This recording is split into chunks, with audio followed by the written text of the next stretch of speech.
喺呢段時間咧，我哋都希望各位明白，我係雖然呢個係一個委員會，我都係以一個法官嘅身份去主導呢個工作。咁法官亦都有啲專業嘅一啲嘅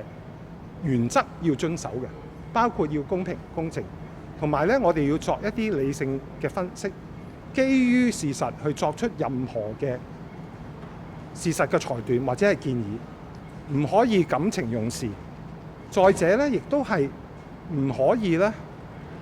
係有事先設嘅一個立場。其實喺每一次法官審案之前啦，雖然我唔係喺我調查委員會嘅主席，但係咧其實我哋一定最好係一個白紙一張，係唔可以有既定嘅立場。咁所以咧今日咧我恐怕咧就唔係有啲問題咧。如果你問我對一啲嘢嘅意見，或者我哋點樣進行調查咧，其實我恐怕咧我就唔係好似以前我做選管會咁咧有問必答。咁但我好希望各位傳媒朋友同埋市民都係明白到